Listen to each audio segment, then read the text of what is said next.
सियासी मैदान की हर बड़ी खबर से आगाह रहने के लिए हमारे चैनल आजाद सियासत को सब्सक्राइब करें और बेल आइकन को प्रेस करें। गंडापुर को पार्टी सदारत से क्यों हटाया गया, ये सवाल सब पूछ रहे हैं।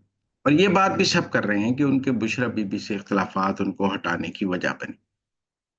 लेकिन बुश गंडापुर को हटाने से 2 दिन कबल शहजाद अकबर और आदिल राजा ने एक जॉइंट वी लॉग में ये कहा कि बुशरा बीबी को सजा गंडापुर ने करवाई है, क्योंकि गंडापुर और बुशरा बीबी के इख्तलाफात हो गए थे।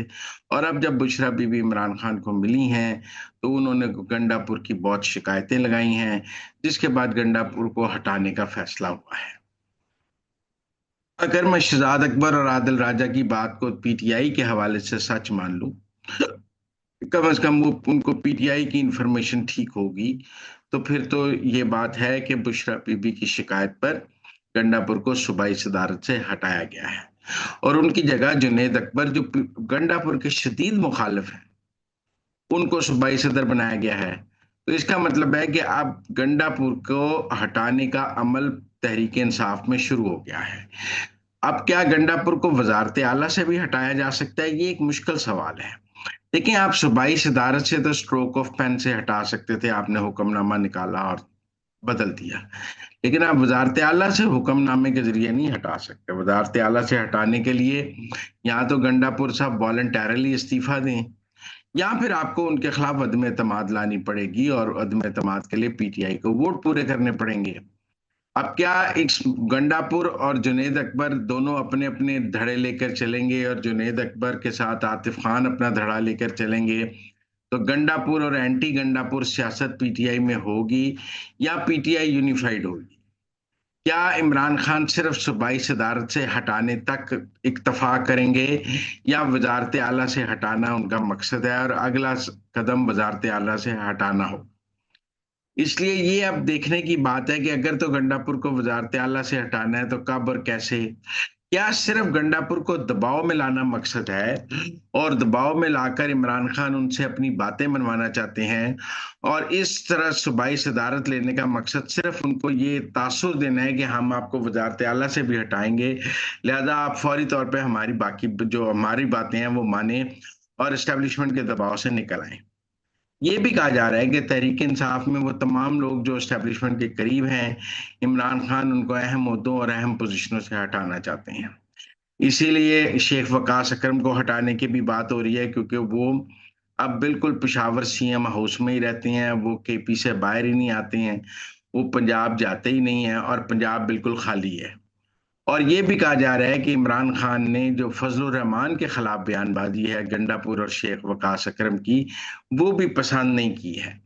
और उनका मौकफ, इमरान खान का ये ख्याल है कि हम अपोजिशन का इत्तेहाद बनाने की कोशिश करते हैं और गंडापुर और शेख वकास अकरम अपोजिशन का इत्तेहाद तोड़ देते हैं, और ये एस्टेब्लिशमेंट के इशारे पर इत्तेहाद तोड़ते हैं और एस्टेब्लिशमेंट के इशारे पर फजलुर रहमान के खिलाफ बयानबाजी की जाती है। लिहाजा फजलुर रहमान को खुश करने के लिए भी और ये फजलुर रहमान को ये बताने के लिए कि हमने आपके खिलाफ बयानबाजी पर सख्त एक्शन लिया है, गंडापुर को सूबाई सदारत से हटाया गया है ताकि अपोजिशन का कोई इत्तेहाद बन सके और फजलुर रहमान को थोड़ा पैसिफाई किया जा सके, क्योंकि गंडापुर के इंटरव्यूज के बाद फजलुर रहमान शदीद गुस्से में थे और पीटीआई के अंदर ये सोच पाई जा रही थी कि अगर फजलुर रहमान भी हमसे दूर होते हैं तो अब तहरीक इंसाफ बिल्कुल आइसोलेशन में चली जाएगी, सियासी तन्हाई में चली जाएगी। लिहाजा अपोजिशन जमातों को पार्लियामान में इकट्ठे करीब रहने की जरूरत है। तो इसलिए मुख्तलिफ मुहरकात और मुख्तलिफ कहानियां हैं इस वक्त गंडापुर को हटाने की। लेकिन ये सूबाई सदारत को इतनी अहम चीज नहीं होती है कि आपको उससे हटा दिया जाए। असल चीज तो वजारत आला है, इक्तदार है। इक्तदार अभी गंडापुर के पास है, उनके सर पे खतरे की घंटी जरूर बजाई गई है, उनकी टांग से टाइम बम जरूर बांध दिया गया है, लेकिन अभी वो इक्तदार के मरकज पे बैठे हैं और केपी का इक्तदार उनके पास है। क्या ऐसा नहीं है कि वो अपना इक़्तिदार मजबूत करने के लिए आज से काम करना शुरू करेंगे और अपना धड़ा मजबूत करेंगे ताकि पीटीआई उनको हटा ना सके वजारत आला से? अगर ऐसा होगा तो क्या पीटीआई के अंदर केपी में डिवीजन बढ़ेगी नहीं, और उसके नतीजे में जो पीटीआई है केपी, वो आपस में मुख्तलिफ धड़ों में तकसीम नहीं हो जाएगी?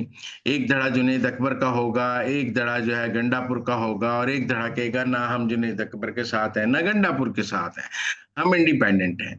ये सब जानते हैं कि गंडापुर को हटाकर बुशरा बीबी, बाबर सलीम सवाती जो स्पीकर हैं केपी असेंबली के, उनको वजीर आला बनवाना चाहती हैं। लेकिन क्या जुनैद अकबर के कैंडिडेट भी बाबर सलीम सवाती होंगे? क्या आतिफ खान के कैंडिडेट भी बाबर सलीम सवाती होंगे? बुशरा बीबी के कैंडिडेट तो बाबर सलीम सवाती कहे जा रहे थे कि बुशरा बीबी बाबर सलीम सवाती को बनाना चाहती थी, लेकिन क्या ये मुमकिन है? क्या इस वक्त स्पीकर को चेंज करके आप उनको वजीर आला लाएंगे और नया स्पीकर लाएंगे, या केपी में ये हो सकता है? इस सूरत में वहां पर क्या मंडी नहीं लग जाएगी? क्या वहाँ ऑपोजिशन अपना खेल नहीं खेलेगी? लेकिन इस सब के साथ मखसूस नशिस्तें बहुत मैटर करेंगी।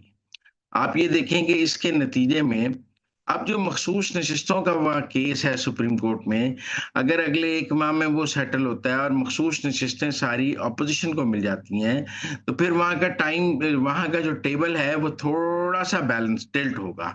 मुकम्मल टिल्ट नहीं होगा, लेकिन थोड़ा सा होगा, गैप नैरो होगा। ऐसे मौके पर पीटीआई को बहुत ज्यादा एहतियात और तहम्मुल से खेलना पड़ेगा। फिर वहाँ सेनेट के इलेक्शंस हैं। पीटीआई की ये अंदरूनी डिवीजन जो है उन्हें सेनेट की 1-2 सीटों से भी महरूम कर सकती है, क्योंकि फिर केपी में तो एक रिवाज है कि सेनेट के मौके पर पीटीआई के लोग अपना वोट वही देते हैं, और एस्टैब्लिशमेंट जो है और हुक्मरान इत्तेहाद जो है वो केपी से 1 या 2 सेनेट की ज्यादा सीटें लेने पर भी जोर करेगा। तो लिहाजा केपी में आगे बहुत एडवेंचर्स होने हैं। एक बार मखसूस नशिस्तों वाले केस के बाद वहां पर अपोजिशन को अगर मखसूस नशिस्तों की सारी सीटें मिल जाती हैं, तो वहां टेबल टैली चेंज होगा, थोड़ा सा पावर का जो इस वक्त यकतरफा आपको पीटीआई के हक में लगता है वो गैप नैरो होगा, और फिर कोई एक ग्रुप भी टूटे तो अपोजिशन अपना कोई खेल खेल सकेगी। फिर सेनेट के इलेक्शंस हैं, उसमें भी अगर 1 या 2 सीटों के हेर फेर होता है तो उससे पीटीआई और कमजोर होगी और हुक्मरान इत्तेहाद की सीटें बढ़ेंगी। और तीसरा, क्या वहां वजीर आला चेंज हो सकता है? ये नहीं आता। क्या बाबर सलीम सवाती को लाने का जो प्लान है वो पूरा होगा या नहीं होगा? एक राय ये भी है कि जब तक इमरान खान जेल से रिहा नहीं होंगे तब तक गंडापुर को हटाना मुश्किल होगा।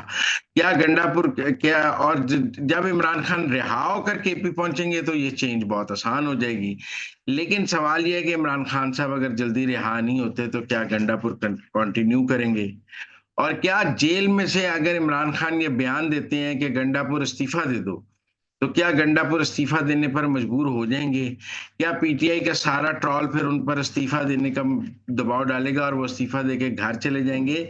या वो कहेंगे कि मैं इसको नहीं मानता और यूं इस्तीफा नहीं दिया जा सकता, पार्टी के मुफाद में नहीं है इस्तीफा देना, और देखना पड़ेगा कि वो इस्तीफा देते हैं या नहीं देते हैं। लेकिन इस सारे के नतीजे में तहरीक इंसाफ मजबूत नहीं होगी, कमजोर होगी। इसके नतीजे में तहरीक इंसाफ के अंदर जो है वो डिवीजन मजीद बढ़ेगी, और मुझे लगता है ये डिवीजन जो है उनका केपी का किला जो है वो उसको कमजोर करेगी, मजबूत नहीं कर सकती। इस वक्त आप इस किस्म के चेंजेस करेंगे, इस वक्त आप इस तरह का करेंगे तो यकीनन उससे डिवीजन बढ़ेगी, और वहां पर एस्टेब्लिशमेंट का और सारों का होल्ड जो है हुक्मरान इत्तेहाद का वो बढ़ेगा। लिहाजा दिलचस्प खेल है केपी में ताकत का, और ये आइंदा आने वाले दिनों में मजीद वाज़ेह हो जाएगा। ये सवाल भी बहुत है कि जुनैद अकबर को पब्लिक अकाउंट्स कमेटी का चेयरमैन बना दिया गया है, क्यों? मैं समझता हूं गवर्नमेंट चाहती है कि केपी में पीटीआई तकसीम हो और पीटीआई की तकसीम का फायदा उठाया जा सके। इसलिए हुकूमत को अंदाजा था कि जुनैद अकबर को पार्टी का सदर भी बनाया जाएगा, और जुनैद अकबर एंटी गंडापुर हैं, तो लिहाजा हुकूमत भी इस डिवीजन को वाइड करने के लिए उन्होंने जुनैद अकबर का नाम थ्रू किया है, और जुनैद अकबर के नाम पर, वरना इससे पहले तो पीटीआई को पब्लिक अकाउंट्स कमेटी नहीं दी जा रही थी ना। पब्लिक अकाउंट्स कमेटी पर तो पीपल्स पार्टी की आंखें थीं, लेकिन एस्टैब्लिशमेंट ने जुनैद अकबर को रास्ता दिया, ये देखते हुए कि इमरान खान का आशीर्वाद इस वक्त जुनैद अकबर के हाथ में है। अगर जुनैद अकबर मुकम्मल तौर पर एंटी एस्टैब्लिशमेंट होते तो फिर तो मैं समझता हूँ कि वो पब्लिक अकाउंट्स कमेटी के चेयरमैन ना बनते। लेकिन उन पर इस वक्त इमरान खान का एतमाद भी है, और कहीं ना कहीं उन्होंने लगता है एस्टेब्लिशमेंट से भी अपने रास्ते खोले हैं, वरना वो पब्लिक अकाउंट्स कमेटी में तो ये चेयरमैन नहीं बन सकते थे। यकीनन ये हुक्मरान इत्तेहाद की भी और एस्टेब्लिशमेंट की भी ख्वाहिश होगी कि डिवीजन वाइड हो, तकसीम होगी तो मुश्किलात बढ़ेंगी, और उस तकसीम को वाजे करने के लिए जुनैद अकबर को मजबूत करना भी जरूरी है ताकि तकसीम वाजे हो सके, लिहाजा उन्हें पब्लिक अकाउंट्स कमेटी दी गई है। लेकिन मैं समझता हूं कि आइंदा आने वाले दिनों का खेल दिलचस्प होता जाएगा और दिलचस्प से दिलचस्प होता जाएगा।